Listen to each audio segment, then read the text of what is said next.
अस्सलाम वालेकुम। आप देख रहे हैं के न्यूज एसडी। मैं हूं हारिस अली शाह गिलानी। चलते हैं आज की हम खबरों की तरफ। ले जाने A जाना quality product by Khadim's Khadim Milk Foods, का Sahiwal. है जमाना। अब रुक करेंगे खानेवाल का, जहां से रिपोर्ट कर रहे हैं हमारे नुमाइंदे साजिद महमूद मलिक।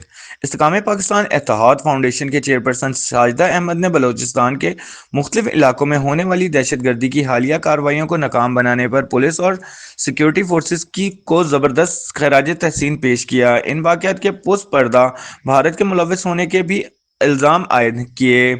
अपने जारी करदा बयान में साजिदा अहमद ने कहा कि बैक वक्त मुख्तलिफ शहरों को निशाना बनाने का मकसद सूबे में बदअमनी फैलाना है, अवाम में खौफ व हरास पैदा करना और पाकिस्तान को खिलाफ मुनज़्ज़म साजिश के तहत अमन व अमान की सूरत हाल को सबो ज़ोर करना है।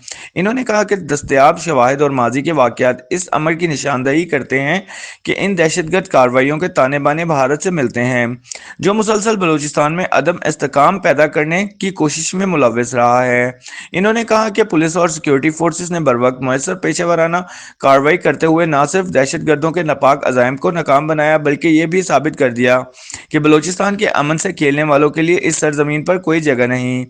कानून नाफिज करने वाले इदारों ने गैर मामूली जुर्रत, नज़्म ज़ब्त और आला पेशा वराना सलाहियतों का मुजाहरा करते हुए दुश्मन के मंसूबों को खाक में मिला दिया।